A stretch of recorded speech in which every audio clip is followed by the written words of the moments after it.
So I'm going to shut this off. I'm going to activate this and power this off.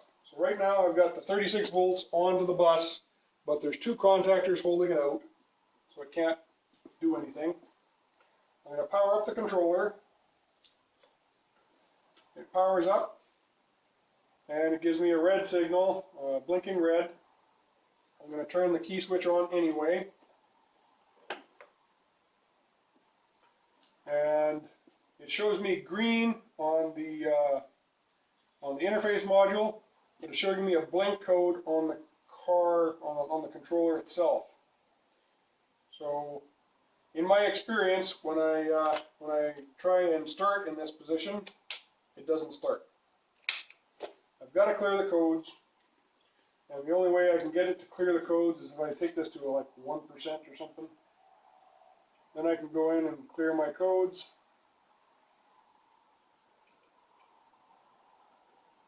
It's cleared. So again, you're going to see a blinking green. We've got no other lights. If I give it a little bit more accelerator, I thought you would see the amber. Let's see if I can get the amber to light.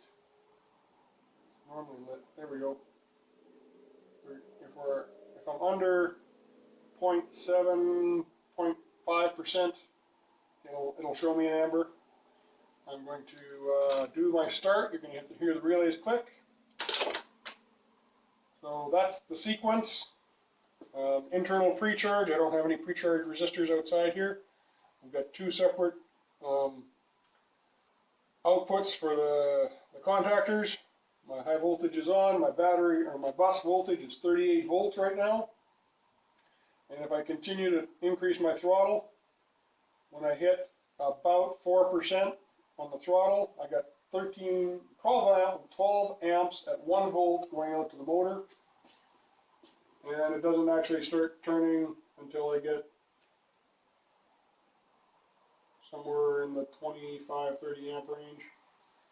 So between 2 and 3 volts at 27 amps, and it starts to turn. So that's how I believe the controller is supposed to work. The IGBT is at 19 degrees. It started out at 17 degrees, so it's gone up a couple of degrees. But we're not taking anything for current, so I don't really think it's stressing this thing too much. I'm running it on the bench without any water cooling, but I don't think that's going to be an issue if I stay away from like 50 degrees. So that's kind of where we are. And with that, I will push this back in. And we are still showing a green, so we're started, a red, which means we have a fault, and an amber. I'm going to go and check out the faults. So right now we have no current faults according to the interface module, which confuses me a little.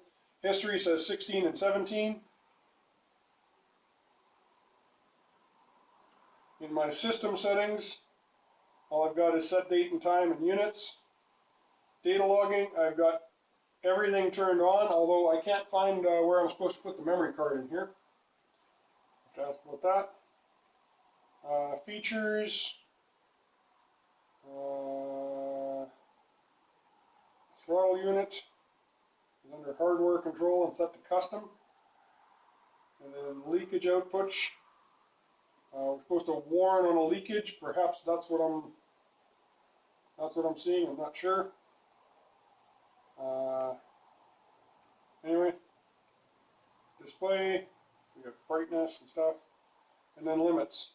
So the motor current, I'm doing 100 amps at forward, which is the maximum. So I'm not letting it do too much torque. Battery current, I'm limiting to 300 amps. Because I don't think these batteries can do any more than that. And the motor voltage, I'm keeping it down to 160, which is of course way more than this will take. This is kind of set up for the Warp 9 that I'm going to be playing with here in a little bit. And then the Current ramp is 10 amps in 10 milliseconds, which is pretty slow.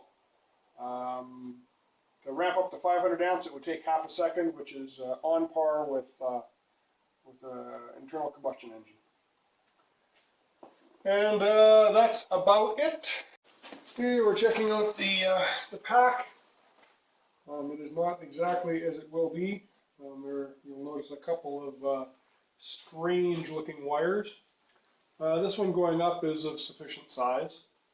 These bars are fine. This one here is in replacement of a bar that I seem to have misplaced. So we'll check negative on the pack to positive on this side. And we're at 128.3.4. Negative on this side of the pack to positive, 128.4. Can't quite reach that. Nothing fitting between there or there, so I have to go on top. Negative and positive, 128.4. So within the resolution of this meter, we're fine.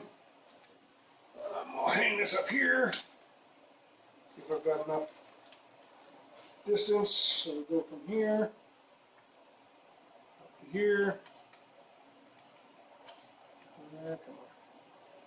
We're at 384 volts flat. 384.0.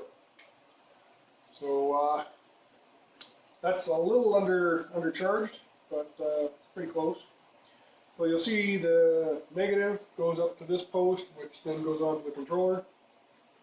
We've got bars across the bottom and the top alternating, so it gets to this end, comes back, and gets connected to a very small wire into this negative. Again, the bars all the way across. This gets connected back to here, and then the bars all the way across except for that one. So I need to replace that particular link, and I need to get this connected up. I believe I'm gonna put a fuse in between the packs. Just because I am doing connections anyway, I might as well do connections to the fuse. The fuse, I think you can see it in there. This is what the fuses look like. There's a stud on both sides, and then a solid state fuse in between. I don't really expect that they're ever going to blow, but if they do blow, then they will have saved a catastrophe from happening, like the batteries causing a fire or something.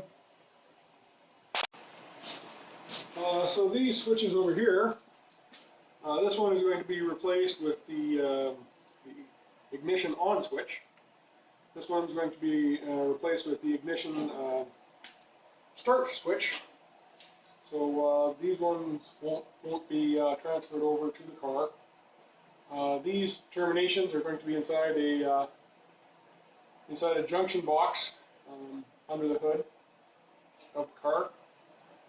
This little battery will be making its way onto the car, as well as a small charger. It is just here to provide power for the controller.